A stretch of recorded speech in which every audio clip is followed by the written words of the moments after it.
everyone. I'm Renee Wood, incoming Executive Director for the Coolidge Chamber of Commerce. This is the outgoing Director, Lynn Parsons, who is retiring at the end of the month. Also assisting tonight is board members Eric Collins and Tom Scott. We would like to thank the candidates for coming and being interested in serving the people of Coolidge, and thank you for coming out tonight as well. I want to, just to note that the bathrooms are across the hall, and now I would like to introduce our moderator, Matt McCormick, Vice President of the Coolidge Chamber of Commerce. Thank you, Renee, and thank you everyone for being here tonight. We really appreciate the turnout. So there are 3 seats open for council this year with 5 possible candidates. The format for tonight's event has been designed to help the candidates present their viewpoints as thoughtfully as possible. This is not a debate. In addition, the audience will have the opportunity to ask questions. So we had index cards on the way in. If you didn't get one, let us know. We can get you one. Make sure you hold that up if you have a question, and feel free to submit multiple questions throughout the evening. We'll make sure we get it picked up, and we'll incorporate it in here. We have a few prepared questions, and then we'll get to as many of the audience questions as possible. So thank you for those who have already submitted a few. We're trying to keep the forum to an hour and a half, so that will determine how many questions we get through. Also, if we don't get to all your questions, we will have email information for tonight's candidates, so you'll be able to submit those follow-up questions at a later time. We are not going to read the candidates' bios, so if you have the program on the way in, you can read those there. Now I'd like to introduce our candidates. So we have Councilmember Tom Bagnall, Shalon McDaniel, Aurora Moyato, Laura Navarro, and Councilmember Saavedra. We're going to start with opening remarks. Each candidate will have 3 minutes to introduce themselves. We're going to begin alphabetically, so we will start down here on my left with Councilmember Bagnall. Thank you, Matt. First off, I want to thank Matt for moderating. He does a terrific job. I want to thank the Chamber for putting this on, and I want to thank all the folks that have come out tonight. I know it's kind of a bad time. You know, we've got, I think, the high school has their scholarship awards tonight and everything else, so that's kind of takes away from our crowd, but that's okay. I think they're videoing this, so it should be out there for everybody to look at. I also want to thank Shalon, Aurora, Laura, and Audrey for going ahead and putting themselves out there. You know, you certainly don't do this for the pay. I can tell you that right now. But I appreciate you guys taking the interest in our community, and you know, because we've got to have more people willing to stand up, put themselves out there to make things better. And that's what we all want. We all want a better community to live in. I have enjoyed the last 3.5 years on council, and I hope to be returned to council one more time because, as I said before, and I've told other people this, I do plan on running this for another term, and I'm running this time. And if I win, great, I'll serve another term. After that, I'm done. It's time for other people to step up and come into the community and put themselves out there, just like all these other 4 folks up here that are with us. So again, I just want to say thank you for everything. Thank you for putting this on. Thank you for coming out tonight. And I wish everybody the best. And regardless of how the election turns out, I hope that we can all still be friends and work together and do what we can to move Coolidge forward. Thank you. Thank you, Councilman Bagnall. Ms. McDaniel. Oh, wow, Tom, that was very good. So, hi, everybody. First, I do want to kind of mimic some of what Tom had mentioned. This is surreal. So I just want to thank those that did sign my petition that got me here, and I hope that I can go further. So I'm not going to bore you with this part of my life. I'm just going to kind of jump onto it and tell you reason. Can you guys hear me? How about now? There you go. Okay. I want to just continue kind of with what Tom said and why I decided to run for city council. Mainly because we are surrounded by 2 big cities, Phoenix and Tucson. And I used to be a resident of Phoenix and was not quite liking the way it was going as far as the crime, the taxes, all the stuff that we can control, but not really able to control. So I'm hoping that Coolidge, I've been here for 2 years, does not get squeezed into what Phoenix and Tucson is doing. I like the community out here. I do appreciate my community, and I do like the growth. I just hope that the growth is more in a positive of a homestead city as opposed to more of a city life, because that's not why I moved to Coolidge. I guess that pretty much is it for right now. Thanks. Thank you, Ms. McDaniel. Ms. Moyato. So, our family moved here close to 5 years ago. And the reason why I'm running for City of Coolidge is really started with the opportunity with my pastor to serve at our church. And he gave me the opportunity to serve, and then that trickled to doing other community events here in the city, led to the Neighborhood Watch program. It's been going on for 1 year. It's really a calling to serve the community here. I've been really engaging with neighbors, community members, church members, and they really feel they want to be heard. There's changes that they want to, and they want changes to happen here, and I'm just really open to listening to them. And just a calling to really serve, and I've already, stepped out in that and really serving in that capacity here, and doing other things here, with the Hope Women's Center as well. I volunteer there.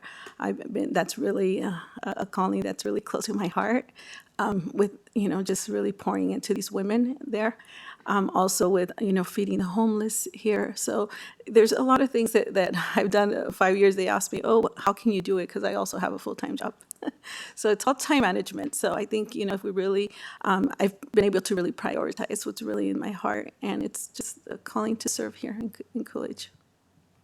Great. Thank you, Ms. Moyato. Ms. Navarro. I'm Laura Navarro. I'm a lifetime resident of Coolidge. I attended West School, graduated from Coolidge High School, and after that I went to CAC for a year. I met my husband of 22 years at Coolidge High School. We raised our 3 sons here who also attended school in Coolidge. Growing up in Coolidge, I remember playing t-ball at North Park, having skate parties at Marty's Roll-Around Rink, which is now Napa, buying clothes at Sprouse Rides, Yellow Front, and getting pizza at Ricardo's, which was on the Tractor Supply Plaza. My family has deep roots in Coolidge, and I genuinely care about my town and community. I look forward to being given the opportunity to serve and want Coolidge to be the place that I remember growing up. Thank you. All right. Thank you, Ms. Navarro. Councilmember Saavedra.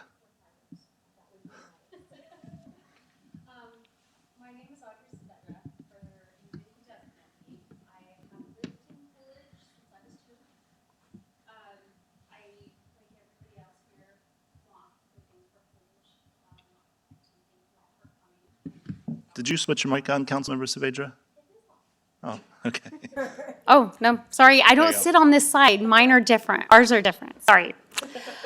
My name is Audrey Saavedra. I've lived here most of my life, since I was 2. I am fortunate to have both of my grandmothers still living in Coolidge, and my sister, and, I went to school here, and I, like everybody else, do care about this town. So I'm not trying to make this a competitive, weird thing. I just want people to know that, like anybody else, I want us to have thoughtful growth. And I always hope for a thoughtful mix of new businesses, some that are perhaps chains and things that people are excited about. But I also want us to create an environment where the mom and pop stores kind of thrive, and we give them the information they need to grow and prosper. And then we have things like Garrett's, this year they're celebrating 90 years. So I find that to be incredibly important. For my background and some of the reasons why I think it's important that everybody should know that, I'm not wanting to run to be on here forever, not at all. If, again, kind of like Tom, if I get on a second time, I think the good thing is that I'm 3.5 years in. We've had trainings and we've attended, seminars, and I think I've learned and grown throughout this process. But I would run this time, and if I don't get on, I'm not going to continuously try to be on city council. That's not the goal. I think what's important is that we all put in our feedback, and there's a good mix of people and educational backgrounds and sort of eclectic mix. That's what I'm hoping for. But thank you. All Great. Thank you, Councilmember Saveja. Thank you to all the candidates for those opening remarks. Now we're going to move into the question portion of the evening. For this portion, each candidate will have an opportunity to answer each question. The responses will be limited to 2 minutes, and we'll also allow each candidate to answer at least one question first. We're going to reverse order this time, and we're going to start with Councilmember Saveja. And again, to audience members, please feel free to hold up your question cards at any point throughout the event. We'll make sure we grab those and try to get those incorporated in. So we're going to start with question number one, again to Councilmember Saavedra. What do you consider the most significant opportunities Coolidge has in the future? I don't, like, if I have a crystal ball, what our opportunities are in the future, or what do I hope they would be? What do you consider them to be? So, yeah, if you had a, sure, however you want to feel I that. think we are fortunate because we're not like this gridlocked area, right? There's lots of communities right now that they're butted up against another community and they don't get to do a lot of planning and decisions about how their city's going to look because they're already full. So because we're between Tucson and Phoenix and we have a lot of land still, I think there's nothing but opportunity for us. You know, I know that there's been some very big programs that are interested in Coolidge, and we're always open to growth like that because we want our community to have jobs. But I think, I'm not sure what's coming, but just know that we want you to have a good mix, right? We want there to be restaurants and fun things for kids to do. And, you know, I mean, roll around rinks would be great. I would think we should bring that back. Even Ricardo's would be great if we can resurrect that. So anyway, I don't know what's coming in the future, but we're open. Great, thank you. Ms. Navarro, same question. What do you consider the most significant opportunities Coolidge has in the future? One of the opportunities that I'm seeing now is the regional park. It's going to provide a lot of things for the kids to do around here and the adults as well. They're hoping to put in an amphitheater, so hopefully we can bring in maybe some small bands and have outside concerts, and we'll have a bigger area for the children to play baseball and soccer. There's also growth for homes. There's plenty of space out there for homes to come in, and they plan on coming. So those are the growths that I kind of see coming into the town. So, thank you. Great, thank you. Ms. Moyato, what do you consider the most significant opportunities Coolidge has in the future? I got a chance to speak to a few community members during Cotton Days, and what I heard from them was really youth programs, something for the youth. Also, you know, restaurants. Of course, these are really great, but we really need to make sure that we're good stewards of what we really have right now, and that in the future that there's that infrastructure, and that we're ready to do that, because it takes a lot more just to say, yes, I want this, you know, Trader Joe's, you know, maybe. But, you know, there's more to that in the background, so there's definitely a lot of things to look into that.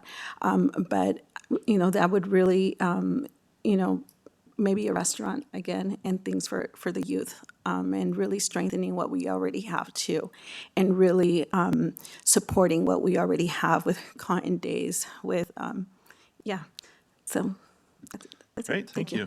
Ms. McDaniel, same question. What do you consider the most significant opportunities Coolidge has in the future?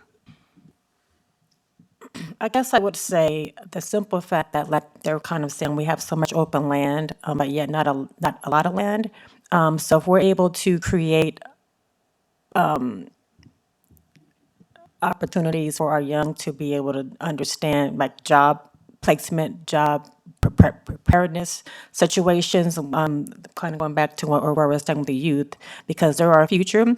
And if we cannot establish a stability of a pathway for them to continually help us grow Coolidge, then we will be a little bit disarray. So we do want to make sure, even our elderly too, if we can find opportunities for them, like for senior citizen opportunities for them to stay involved with the community as well, and to get more assimilated to our community. No matter how long they've been here, we can always find opportunities and diversity that's going to keep Coolidge in the culture that we want and to keep. Sorry. Oh, so I would say, like kind of what they were saying, bring in the right type of businesses that understand that our culture has stability and we want to keep it there. But also work on, again, the opportunities for our youth to have direction and focus, so that they won't go to other, like Phoenix and Tucson, and be more lost, because we have more to offer. Great, thank you. Councilman Bagnall, same question. What do you consider the most significant opportunities Coolidge has in the future? Well, I guess the one that sticks out the most is, there's nothing wrong with being a bedroom community. And, and when you're talking about growth and amenities, it's kind of a double-edged sword. You're not going to get the amenities unless you get the growth. And then some people say, well, we're going to lose our identity if we have the growth. Well, it's finding a way to grow smart and be sure that we have the infrastructure, that we have the athletic facilities, the ball fields and things like that for our kids. Regional Park is moving forward. It's a big chunk of money. And, and hopefully we're going to get some, corporate sponsorships that might come in and help us out with that. But, that remains to be seen. But, if you go down and you just drive by Kenilworth Park over the Easter egg thing, I mean, that place was just absolutely packed. When I drove by there coming in from the fly-in, it was just absolutely packed with people.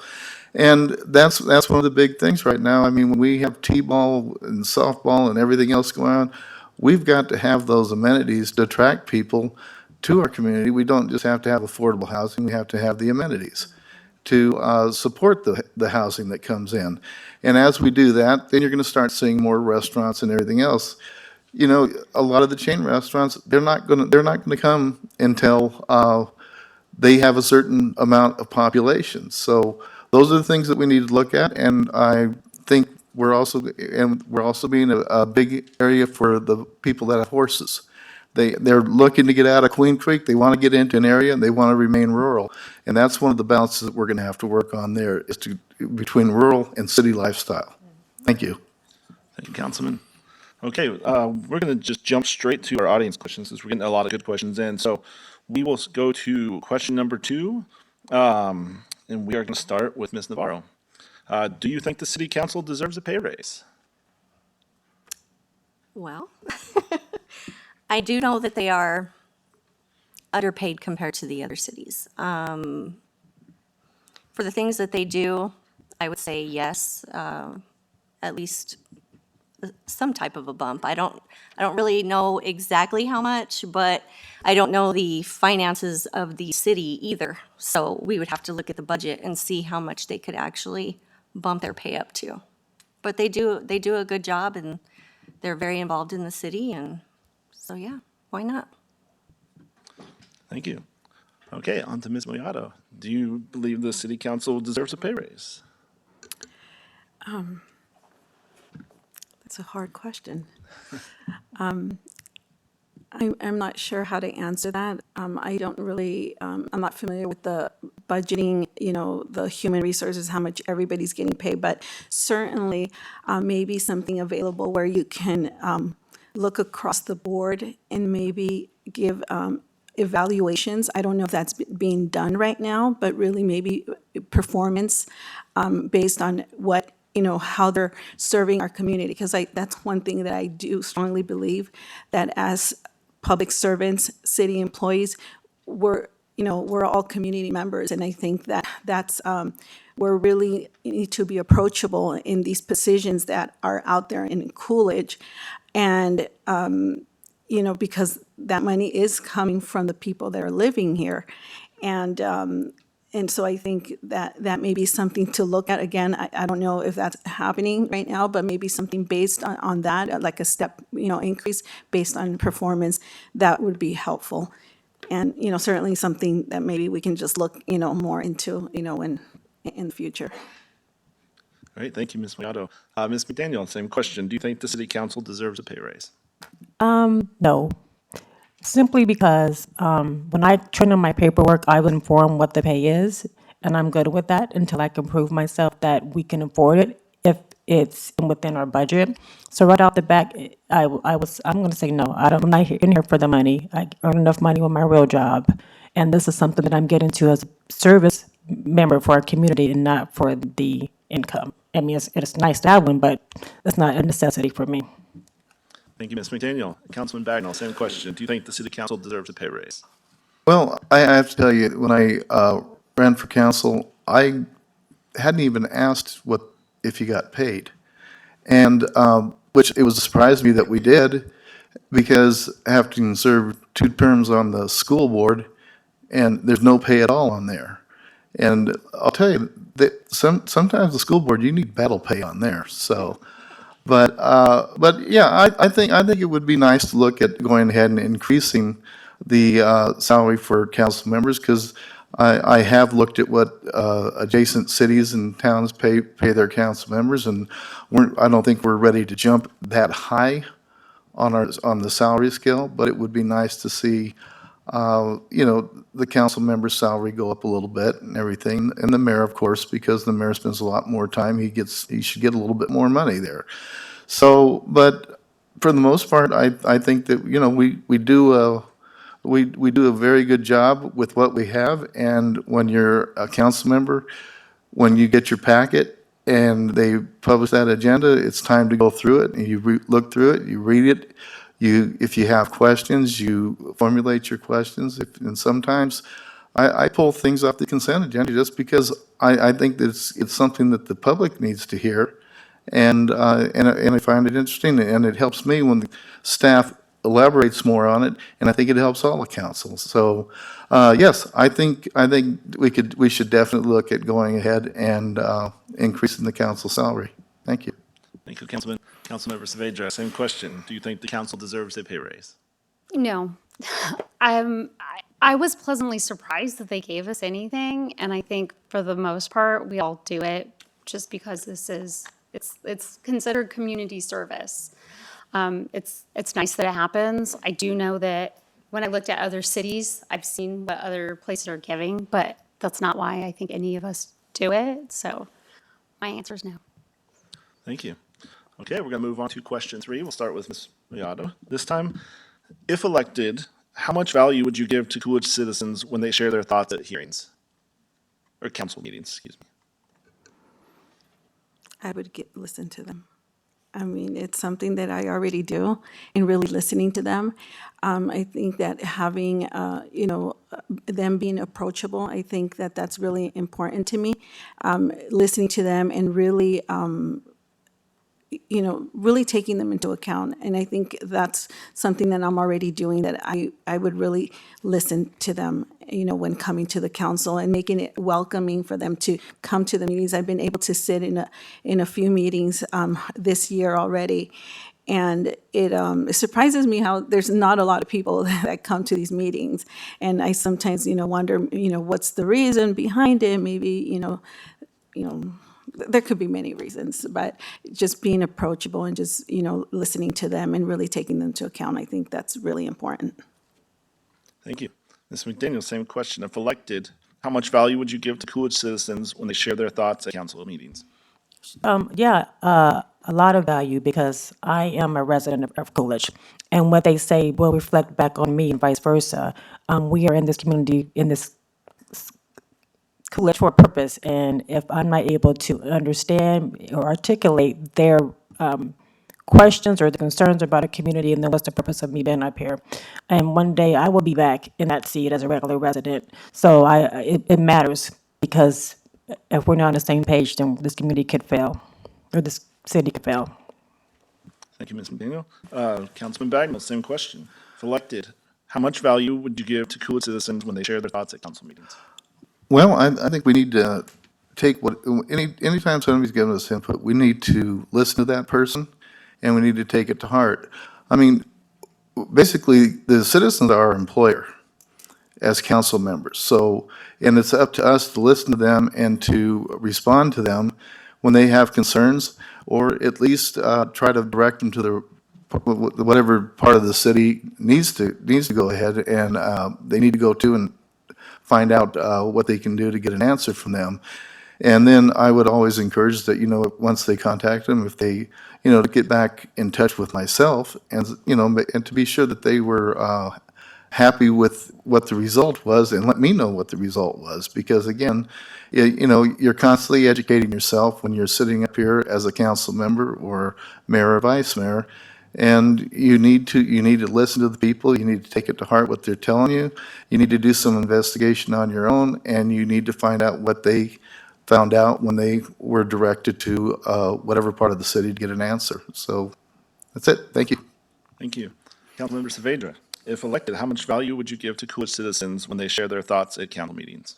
I think we have to recognize that everybody's busy, and I would hope that people recognize that we're all trying to, serve the city and do a good job. So because people have full-time jobs and sometimes part-time jobs and families and all of those things, I think when people reach out to you or they're willing to come and sit in a meeting that they probably think is partially boring, there's some reason, right? They're really impassioned about this, or they're completely concerned that we're doing the wrong thing.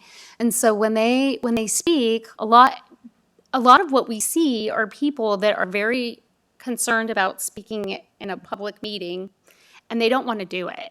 But maybe we're rezoning something and they think we need to slow it down or whatever. And we have to be cognizant that choices we're making up here it can affect people's lives. So you have to listen. You have to make sure that they have the forum. Sometimes people email or call you.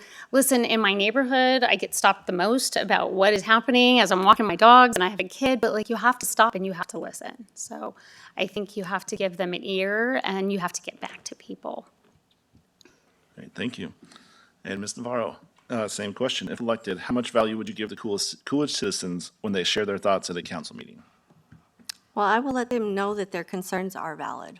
Whatever their concerns may be, I have no problem talking to them about it. More than likely, I'll have cards to hand out with my phone number and my email address. They can get a hold of me. I'm happy to sit down and talk to them in person or over the phone. If I don't know the answer to something, I will find it for them and I will get it to them so that they know what's going on. Any decisions I make does impact the entire town. So I do understand that, but I'm happy to help and I would be here for them. Thank you. Okay, Ms. McDaniel, we'll start with you on the next question. What is your position on solar farms in Coolidge? Let's see, that's an open-ended question, so let's see. Recognizing that there's a lot that I'm seeing that are being created, I don't know how far really out Coolidge goes when I go down to 387, is that what that is? 287, going towards those other cities, out that way? I don't see a value in having that many solar farms. I mean, I do think that if the individual wants to have another home, then that's their choice. Because I do also know that there's different types of ways to create and save power. And if it's costing us money to have the solar panel in there more than what it's bringing in, then I think it's an overkill. And we could use that land for other things like more agricultural stuff or maybe even businesses. So I don't think it should really be something that should be taking over our open land. Thank you. Councilman Bagnall, same question. What is your position on solar farms in Coolidge? Well, I think that Coolidge has been more than generous in allowing solar farms within the city limits. And the county has also been very generous with allowing solar farms in the general area of Coolidge. And I think we have done our part, and we don't really need to do any more. When this whole thing first started, the first one that came in this area was right to the south of me.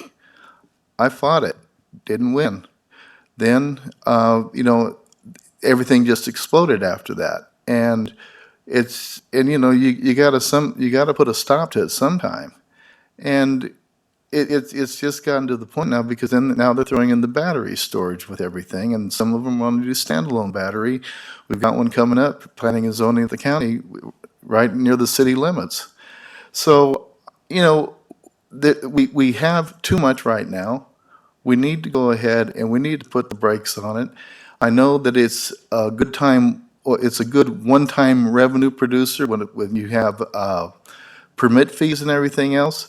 Then after that, it's very little money after that, and then after a 10-year period, when they go ahead and they devalue the solar equipment and everything else, then, you're getting pennies. All you're getting is the real property tax. And when it comes to real property tax, we aren't getting that much in the city of Coolidge from the real property tax. I'd rather see houses that people come down here, businesses, because that's what's going to fuel our economy. That's what's going to build us up. That's what's going to get us the restaurants and the facilities that we need down here. Thank you. Thank you. Councilmember Saavedra, same question. What is your position on solar farms in Coolidge? First of all, I want to recognize that this is coming from our community, and as we've seen in the last couple of years, people are very concerned about solar in Coolidge. I do think everything that's here, should be here and it stays, but we've voted to put the brakes on all new solar because people are worried and they don't want more solar in Coolidge. And we've recognized that, and we've held the line on all of that. I have to say, I do hope that we have other solutions for energy, just because we have all the electronics in the world. And, in the summers and the winters, we're gonna, at some point, we're gonna have to look at what makes sense for Coolidge. But we do that together, and, with what does the community want. Again, it's not what do we like. It's you guys tell us what matters to you. So, again, we voted some solar projects down because we know that that's not your priority. Thank you. Ms. Navarro, same question. What is your position on solar farms in Coolidge? Solar farms, I am not a fan. We have enough of them. They're not visually appealing. What's going to happen to them when the companies go out of business or sell off their business? Who's going to take care of them? Who's going to clean them up, maintain them? And I know a lot of the citizens in Coolidge are against them. And so I'm just not a fan of solar. I am against it. Okay, thank you. And Ms. Mayato, same question. What is your position on solar farms in Coolidge? I am going to echo what Mr. Bagnell says. I think there's already a lot of solar farm here. And again, what Adriana said, I'm glad that, we've already put a stop to that. And I think maybe, focusing on other things that Coolidge needs is priority. Great, thank you very much. All right, well, moving on to our next question. We're going to start with Councilman Bagnell. How will you encourage business growth and job creation in Coolidge, and what steps will you take to bring new businesses here? Well, first off, as I said, we have to have an attractive community. We have to show people that this is where we want them to live and where they should live. And once you do that, then you're going to see all the other amenities follow. You're going to see, you'll start seeing more jobs come here and everything else. I know we're still pushing the iPads down south of town with St. Holdings. And if we can get a few good employers in there and they take hold, I mean, there's always additional that will come along with it. And so that's what we need to do. We just need to keep pushing and trying to get those things in here. And then as soon as we get job creators in here, and then we get more people in town, that's going to create the whole thing on creating growth in our commercial and everything else. I mean, you go to Casa Grande, take a look at that.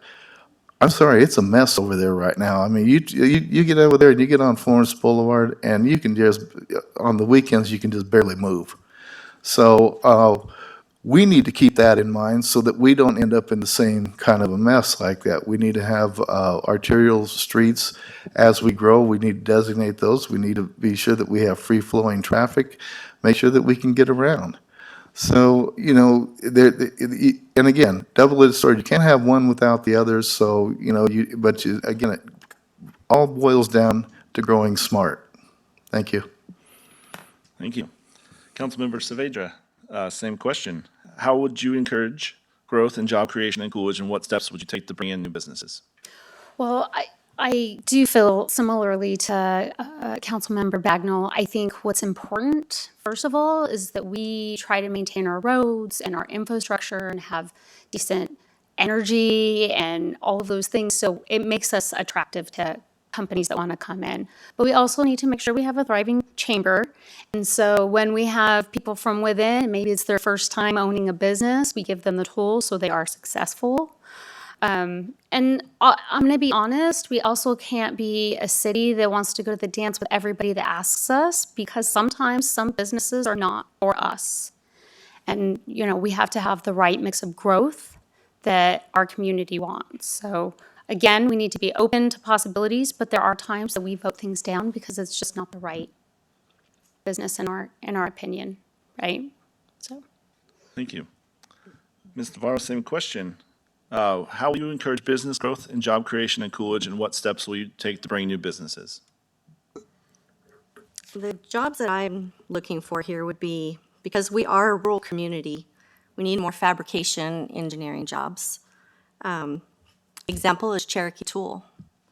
No big name companies, honestly. People tend to get lost in the big names.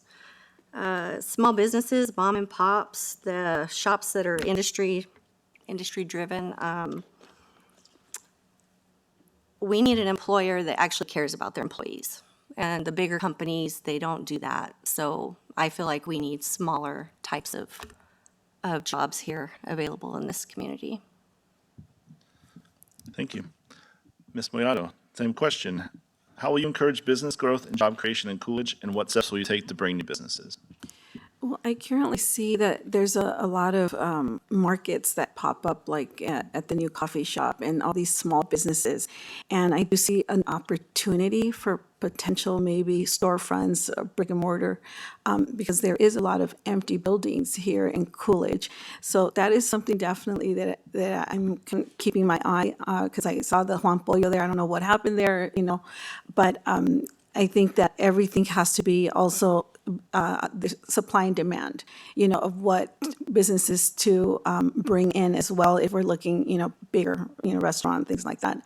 But really partnering with the Chamber of Commerce. I did see a report not long ago that there's a SBA liaison that can come, and I think we do have one that is by appointment. I was able to talk to Lynn about that we can have community members speak to them and really give them an opportunity, because there's people out there that don't know how to get started. So maybe bringing some type of education to them and giving them an opportunity to see what's out here in Coolidge. Thank you. And Ms. McDaniel. I'm good. I got Okay. the question.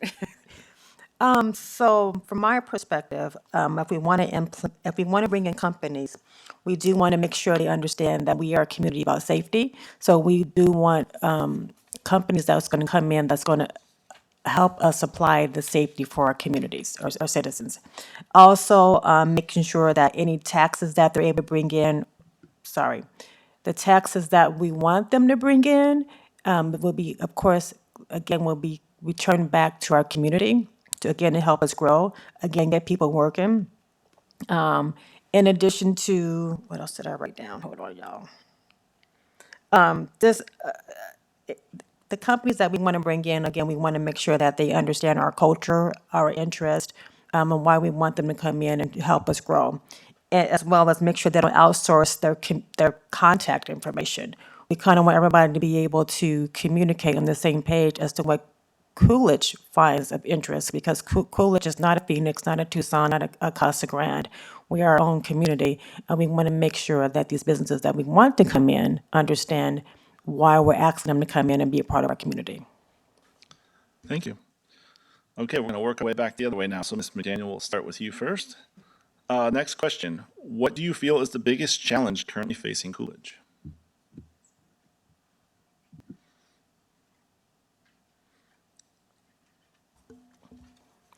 I don't have an answer for that question. I'm gonna have to think about it, because I don't see any challenges with anything if we are understanding why we want things to come into the community. So as long as it's able to help us grow in a positive way, it should not be a challenge if we vet things right for what we want to happen in our community or in Coolidge. Thank you. Ms. Moyato, what do you feel is the biggest challenge currently facing Coolidge? So I've been able to sit again, as I said earlier, in a few meetings, for the city council here and look at, budget looks excellent. They just got a certificate that, everything was good. And I see, like, they're doing a good job, in my opinion, in what they're doing right now. But I think, maybe really just strengthening what we already have right now and making it stronger. Just, yeah, and I think, I can't really put a finger to it. I mean, when I came about, 5 years ago, there was a safety issue right around Heartland Ranch. And we were able to get the neighborhood watch going during the time it's been running for 1 year. We just had stats come out with PCSO, the sheriff department this week. And crime is not, really increasing at this point. It's been, steady. So I don't really, have an answer to that either. Okay, thank you. Ms. Navarro, same question. What do you feel is the biggest challenge currently facing Coolidge? Biggest challenge right now, I would say, that we have upcoming is going to be the water crisis. We would need to work closely with the water company. The Every Drop Counts program is a big thing. We need to find ways to use less water if we can. Work with developments, businesses to reduce the water requirements as much as possible, but be able to be of value to the business model. It's just water. I mean, like right now, Kearney is running out of water, and they are not far from us. So I don't know what happened there, but I would like to try and figure out a way that we don't end up in that same situation. Thank you. Councilmember Saavedra, same question. What do you feel is the biggest challenge currently facing Coolidge? I would say for any small town, it's going to be our budgets, right? And trying to balance the things that we need to do. Santan just incorporated, and so that kind of to remove some funds that we typically had access to. Our state legislatures are always changing the rules about what we can collect and what we can't as far as taxes goes. But, when you have smaller budgets, you have to look at how many road projects can we do in a year? And can we do a second fire station further out of town? Because if you have one fire station but lots of roads to cover, are you really doing the best service to your community? Public safety costs a lot of money, and there's a reason for that. But how do you try to make sure that basically all the departments that you have that are important, right, that everyone gets what they need, and maybe it's not all of the things they want. So I think that leads us to be creative, and we have to work with all the city departments to try to make sure that that's that we're listening and we're keeping our eyes on things. But sometimes that doesn't make you beloved, because sometimes you have to say no to stuff. So, but I personally think yes, water, all of these things, but really for us, it's budgets. Thank you. And Councilmember Bagnell, same question. What do you feel is the biggest challenge currently facing Coolidge? Okay, again, it's the growth and how we manage it. I mean, when you talk about growth, I mean, there's so many different areas there that you have to look at. I mean, because you have public safety, wastewater treatment plant. And I mean, Mr. Navarro, Public Works Director, went over this just a couple of meetings ago about the fact that we're going to have to go ahead and we have to expand our treatment plant, go from a lagoon to a mechanical system, and the cost involved in that alone is just tremendous. We have gone ahead and raised our impact fees, so that's going to help, but it's not going to do it all by itself. So we're going to probably be looking at having to take on some debt in order to get that done. But it's something that we have to do because we need to do it. And just like water is essential, and we need to realize we live in the desert, folks, and we need to take that into account. And while it's nice to have these nice big green lush lawns and golf courses and everything else, Phoenix hasn't figured that out yet. They still have all the green grass and everything else. Tucson, they've always been sitting in the desert, and they've learned to live with it, and they do a lot more desert landscaping. So there's got to be a balance there. We need to start doing more desert landscaping, whether it's with businesses coming in, with just our city buildings, and residences. I mean, we could just try to get folks to say, hey, let's try to go ahead and let's try to use more desert landscaping in our front yards or our backyards or something like that. Make a percentage of it has to be in desert. So, it's growth, and it's how we're going to manage it, and that's a big task. Thank you. Thank you. Okay, we'll move on to our next question. Ms. Moyato, start with you this time. I think this comes with some implications with it, but I'll let you guys answer this. What would be your plan to clean up the town?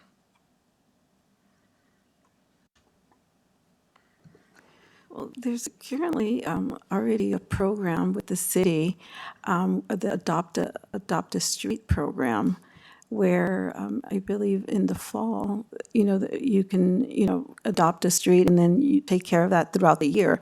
And you can clean up, a mile, I think that's what it is.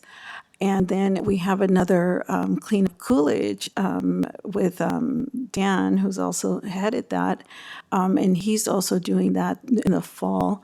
And joining with him, I've been able to join with him and to help clean up, Coolidge.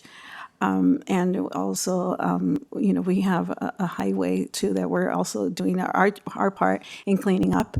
And maybe also having parks. I'm not sure if that's who's assigned, but I did see the Casa Grande ruins that kind of needs a little bit cleaning up. So maybe, talking to Dan with the Clean Up Coolidge and, getting more members to get out and clean up and make it, appealing, to our community members.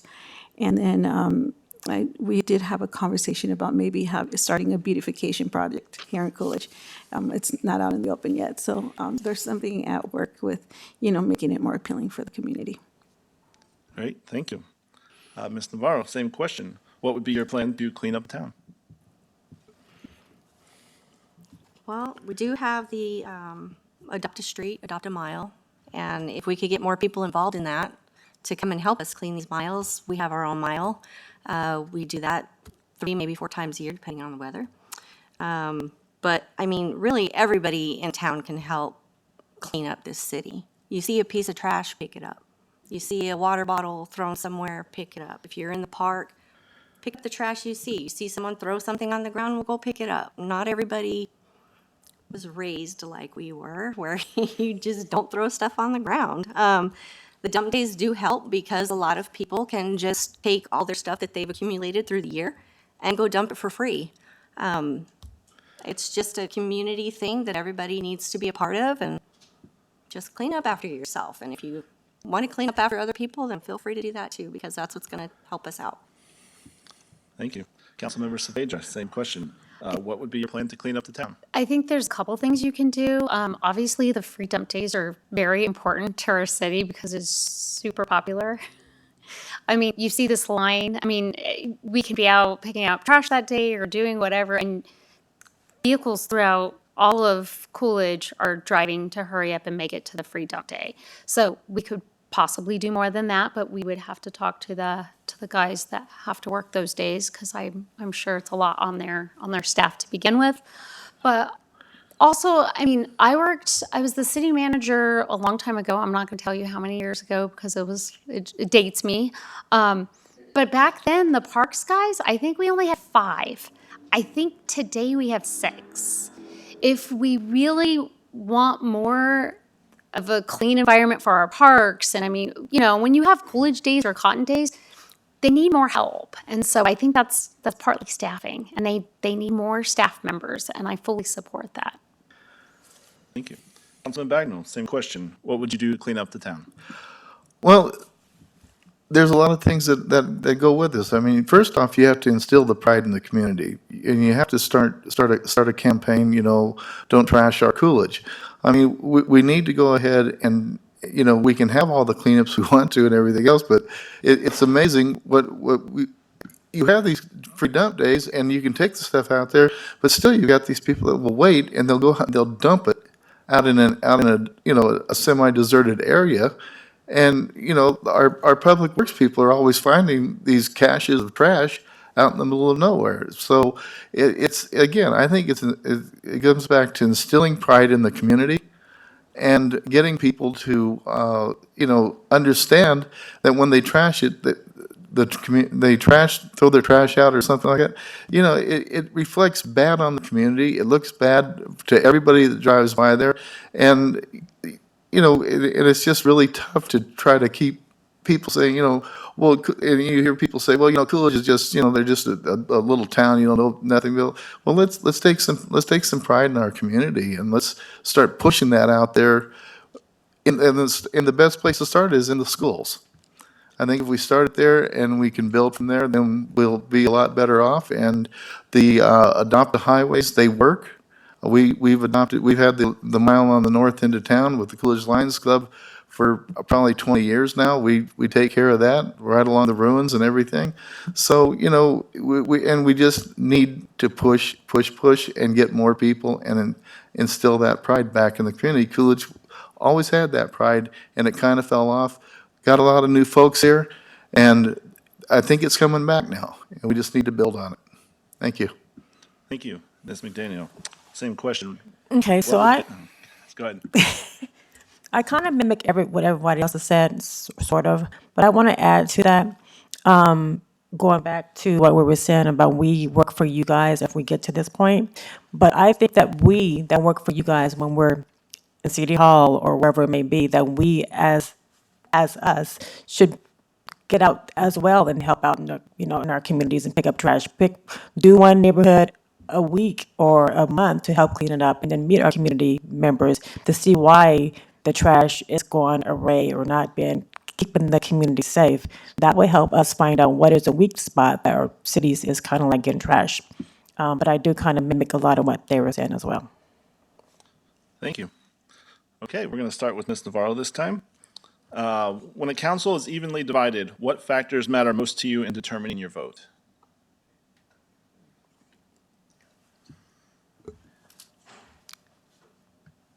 I guess when something like that would happen, I think I would possibly table the item and maybe set up a work session and get everybody in one room and discuss everything, go over it, see if we can come to a happy medium on something. If there's something I'm not seeing, maybe they can explain it to me. If there's something they don't see, maybe I can explain that to them.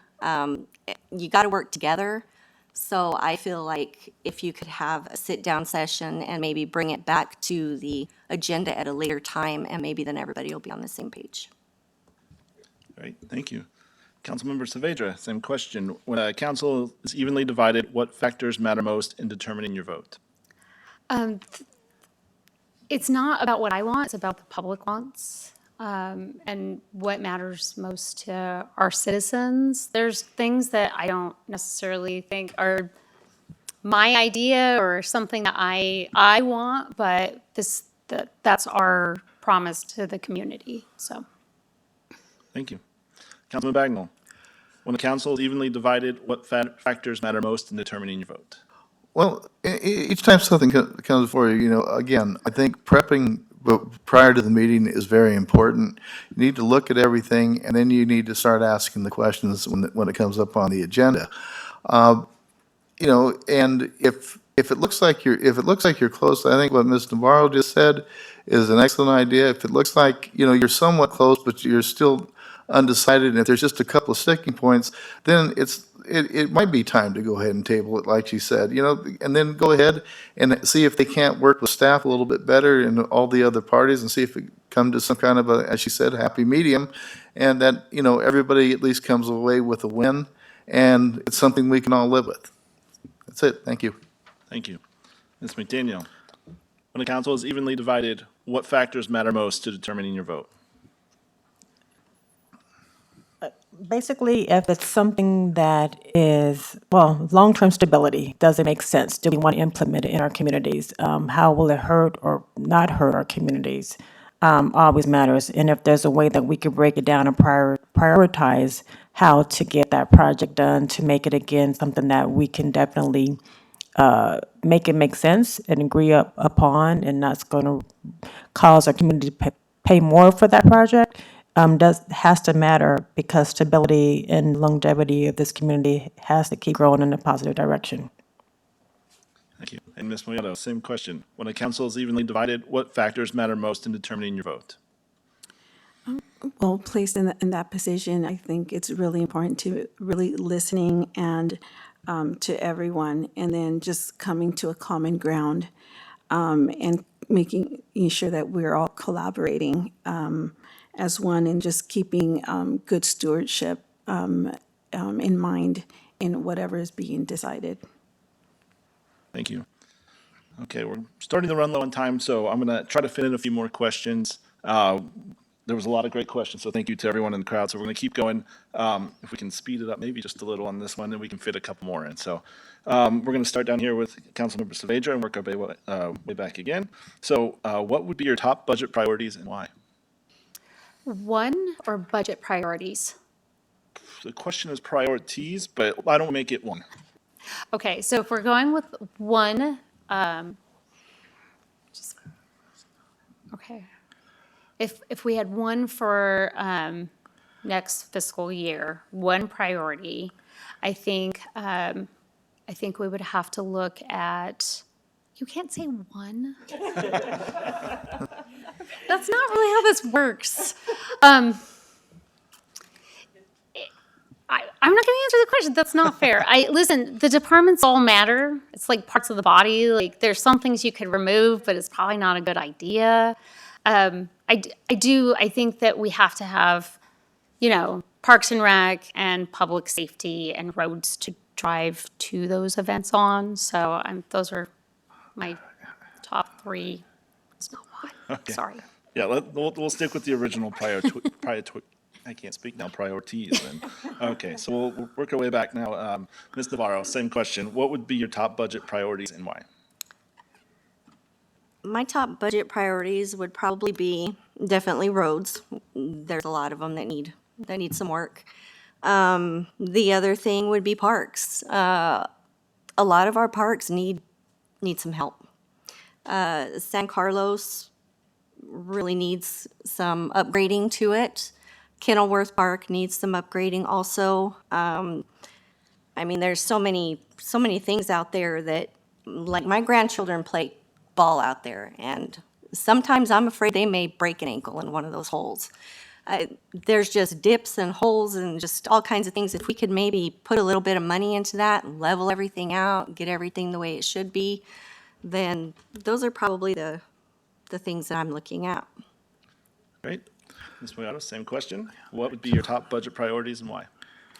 I'm going to second what Adriana said. They're all important. But I think looking at what stands out for me, it's important. The parks, I would also say, I know I already started seeing like courts that have been already being beautified, updated, and things like that.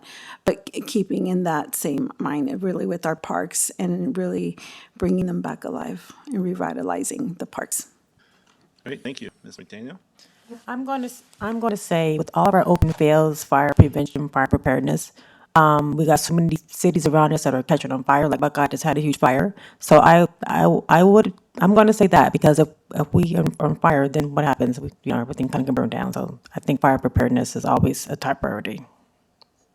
Thank you. And Councilman Bagnall, what would be your top budget priorities and why? That's just such a tough question, because, all the departments, in order to make the community work, you have to have all the departments working together in conjunction with one another. Parks are very important. We need to keep our kids engaged. You keep the kids engaged, it cuts down on them having the time to go out and get themselves into trouble.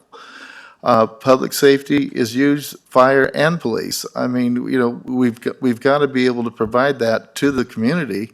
And our fire department, there was such a need for a full-time fire department here. And and I don't think I even realized how big of a need we had for it until we actually went full-time, and the amount of calls that they're handling now, because they're taking away some of the calls that would normally be handled by the ambulance service as well. So, you've got to have the parks, you've got to have the public safety, you've got to have public works, the streets, everything else. It all comes together as one.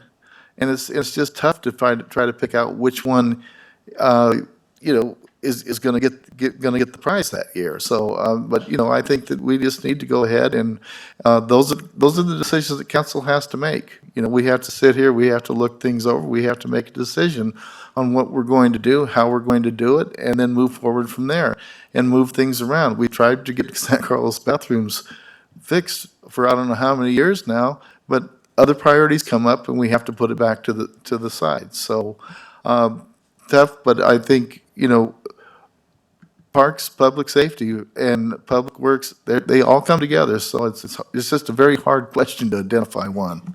Thank you. Thank you.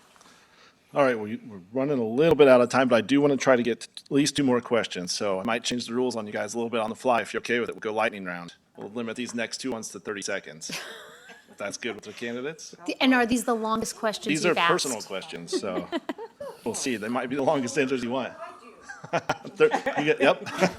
All right, here we go. We're starting with Ms. Navarro. We're going to work our way back. What values are most important to you? Values most important to me are my family, my friends, community, being involved, being part of the community, I suppose, trying to keep this town looking nice, cleaned up. Those are my priorities. Thank you. Great timing. Ms. Moyada, same question. What values are most important to you? My most important values are my God and family, and then in the city that I live in right now. Thank you. Ms. McDaniel, what values are most important to you? Yeah, God is very important to me. He's got me here so far. Of course, family is definitely a priority, as well as keeping our community safe and meeting fellow Coolidgeans. Is that a good word to say for us? And then just making sure that we all have this, again, safety and resources that can keep us going. Thank you. Councilman Bagnall, what values are most important to you? Family and community. You can't, you gotta, the community becomes the family if you pull them all together. So that's what it takes right there. You bring the family in into the community and pull it together, and then work from there to go ahead and try to better the community from the inside. Thank you. And Councilmember Saavedra, what values are most important to you? Family, ethics, community. Thank you. See, I'm fast. Fantastic. All right, we got one more. I'm going to combine a couple questions. Mr. Bagnall has had my other question before, favorite restaurant. We're not going to do that this year. But we're going to say, what is your favorite thing or favorite event to do in Coolidge? So we're going to go with Ms. Moyada and work our way around. Starting with me? Ms. Moyada. Okay, Can okay. you repeat that again? Can you repeat that again? Your favorite event or favorite thing to do in Coolidge? My favorite event or thing to do in Coolidge. You know, our family loves eating out. So I like to visit the local restaurants here. And then the event, gosh, I actually like coming to the city council meetings. I know that's kind of rare, but I really enjoy coming to the council meetings. Great, thank you. Ms. McDaniel, same question. Favorite event or favorite thing to do in Coolidge? Honestly, when I had to get signatures for my petition, I did go door to door to my neighbor's house. So I got many of my signatures from my neighbors, and that was a good, eventful, and fun thing to do because I got to meet my neighbors.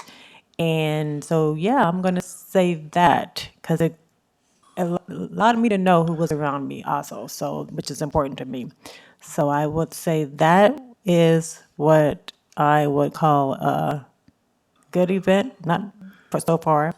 And favorite event has just been in Coolidge, been in, I guess, safe community. And that's time. You lost my concentration, that's okay. I think we're good with that. All right, thank you. good. Councilmember Bagnall, favorite event or favorite thing to do in Coolidge? Okay, well, of course, I have to say the fly-ins out at the airport because I'm directly involved in that, but I won't. I think, you know, just the Cotton Days and Coolidge Days. Those are two of the best times because that's when you see the community come together and everybody enjoys themselves. They have a good time, and if we could just get the weather to cooperate a little bit better with us and not have it hailing on us one year and then the next year have it be 98 or 100 degrees out here. But other than that, I think it's just those two community events that bring the community together. That's my favorites. Thank you. The chamber will work on that weather for you. I would appreciate that. And Councilmember Saavedra. Hands down, my favorite event in Coolidge has been the 4th of July event for years. Typically, I can't make people from out of town join me for things because they're like, yeah, I'll stay in the valley. I live in Tucson. But the 4th of July event, they have like free watermelon and they give free water and they have activities for the kids and they play music. And it is one of the most lovely firework displays around. And I think it's the perfect time. So it's like lots of fireworks for like 22 minutes and then it's done and you get to go home. Great. Thank you very much. Appreciate all those answers. So that is going to be the end of our question session. We're going to move on to closing statements. I do want to thank everyone in the crowd. You had a lot of great questions. We couldn't get to them all. I apologize. We could probably stay here for another hour, but we've got to get wrapped up on time. So closing statements. Each candidate's going to have 2 minutes to address the crowd, and we're going to reverse order again. We're going to start with Mr. Bagnall since we started questions with Mr. Phaedra. So Councilman Bagnall, you got 2 minutes for closing statements. Okay. Thank you. Again, I just want to thank all the folks up here with me. I want to thank those of you that came out tonight and the chamber for putting this on. I've enjoyed my 3.5 years on council, and I would like to go ahead and continue for another term. And hopefully with your support, I can do that. I've grown up in Coolidge. My father came here in 1949. He saw something special in this community. And now we're starting to see a lot of other people come here, and they're seeing that same special thing that that my father saw back in 1949. So I want to thank especially our two newcomers here that have put themselves out here to go ahead and come up here. And I mean, we know it's a great community. Laura does, I do, and Audrey does. And they're seeing, and these two folks are seeing it now, and I want to thank them for that. So thank you. Thank you, Councilman. On to Ms. McDaniel. 2 minutes for closing remarks. Well, that was nice of you. Thank you. I'm going to kind of mimic what Tom was saying. I do appreciate you guys, all that came out and giving me the opportunity to present myself to you guys. And this was not easy, but I can appreciate you guys. Hope I did well enough that you guys won't forget me. Nonetheless, when come election time, nonetheless, I just want to let you guys know that my daughter had my first granddaughter on March 10th. So I'm planting roots here. So she's another generation of child that's coming up. So I want you to know that I'm not going nowhere. And hopefully I can serve you guys to show that I am worth your vote. Thank you.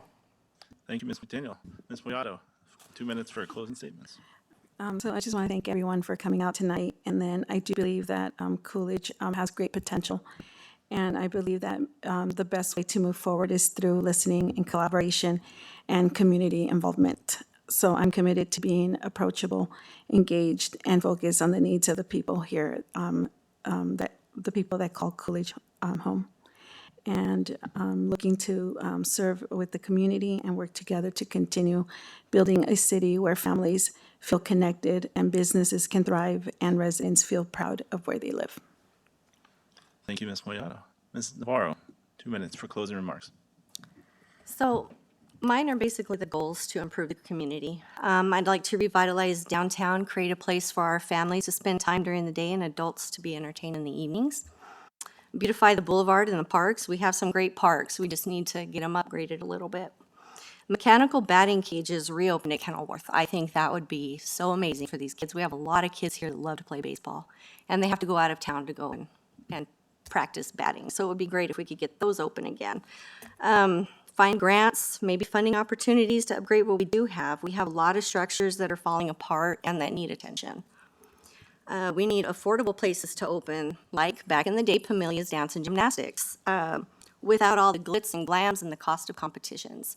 There's a lot of kids here that would probably love to do gymnastics and they can't because their families can't afford it. So we need an affordable place so they can participate. Pilates studio, that would be pretty cool too. Why don't they come here? I don't know. Maybe we can find out. But I would like to involve the citizens of Coolidge by looking into maybe, if we can, creating a public information officer position. Just one person that everybody can go to if they have questions. I mean, of course, everybody in the council is available if they need anything. They can always call by phone, email, in-person meetings, anything like that. But yes, thank you to everybody that came out tonight. And I would like to put a shout out to my son because it's his birthday. So happy birthday, Fernie. I love you. Thank you so much. And Councilmember Svedra, 2 minutes for closing remarks. I, like everybody else, want to say thank you for all your interest in your city council candidates. I've been on for 3.5 years. I will say I've enjoyed reading through packets and asking questions and being involved in the community on this level. I do hope that people put me on again, I mean, one more time. But I just want to say that, like, we all want growth and we all want services that are meaningful to our community. I don't think that that's any different from anybody else. But, just thank you, and thank you for the interest and for caring about this. Thank you very much. Well, that's going to conclude our program tonight. So how about a round of applause for our candidates? We want to thank you all very much for being here tonight. It takes a lot to put yourself out there and volunteer your time and your skills for your fellow citizens. So thank you very much. We appreciate you guys all accepting the invitation and letting us learn some more about you and how you would represent the city. I also want to thank you guys all again. We really appreciate the turnout tonight. Again, the questions. Thank you so much for all the questions. And with that, we're about done. We just want to remind everyone about voting. So we've got some dates coming up. Voter registration deadline. You probably already registered if you're here, but if not, June 22nd. June 24th, early voting begins. July 10th, last day to mail in your ballot.